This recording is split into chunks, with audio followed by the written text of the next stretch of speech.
can use the first button to lock the car, the second one to unlock the trunk, or use the third to unlock the car. So let's start off by unlocking the car first.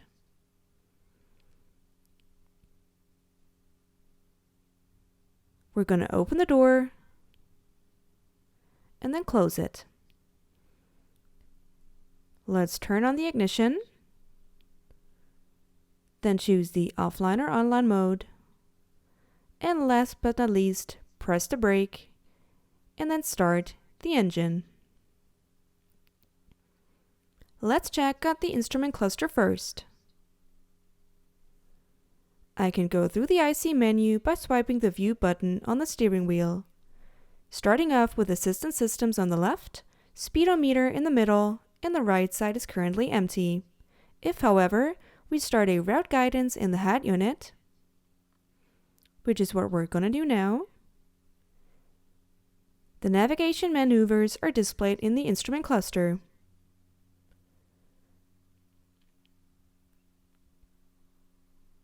We're gonna then cancel route guidance, and we're already done with the instrument cluster.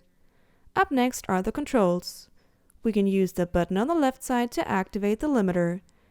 If we activate cruise control, we can increase or decrease the distance to the car ahead, or activate the travel assist, which only works with a certain speed.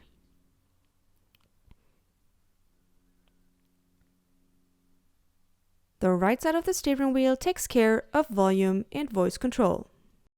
We're going to continue with the head unit, which consists of different pages to choose from. In addition, we can switch between the pages by using gestures.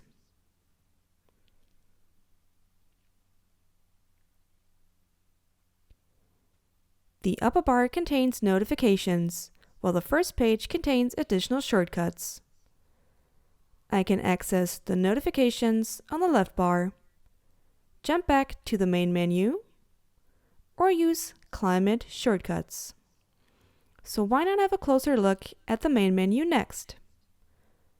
First off, telephone, containing contacts, call, dial, messages, and settings.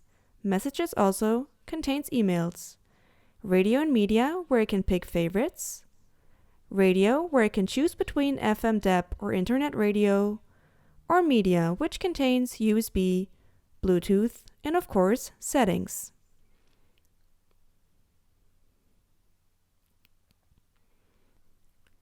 Navigation is divided into destination, map, and contacts, which can be used to start a route guidance. Vehicle contains charging, location, interior, and exterior. I can also check the car status or take a look at driving data. App contains Android Auto, Apple CarPlay, or MirrorLink. Sound takes care of sound settings. I can change ambient light by using background, either individually or use mood to pick different colors. Help contains information about layout, operation, custom, or speech. I can also use the owner's manual. I can set a timer to start the air condition in the car. Settings contain different types of settings, as well as the configuration wizard, which is used to set the car up before using it for the first time.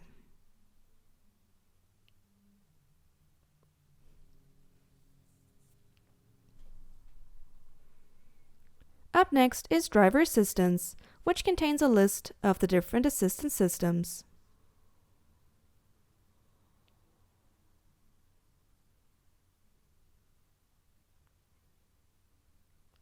And last but not least, legal, where we can get more information on legal matters.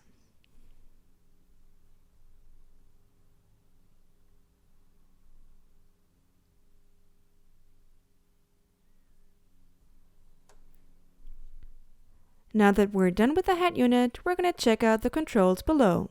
I can open the Park menu, which automatically activates the parking camera. I can open the climate settings, use the Assistant System shortcut, or switch between different types of modes.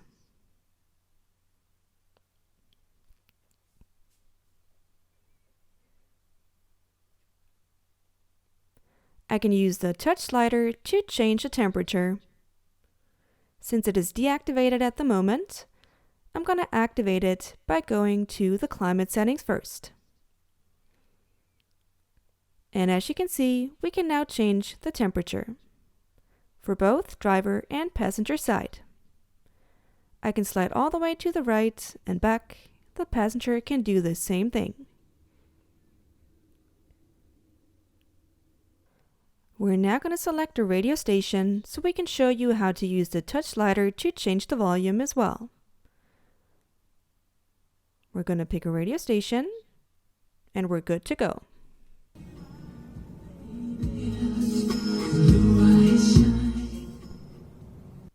Before we wrap things up, we're going to check out the different gears. Starting off with drive, then neutral,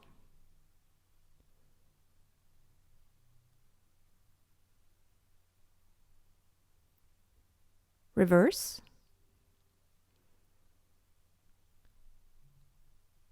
and of course parking. When parking is selected, the system automatically shuts down, which means we can immediately exit the car.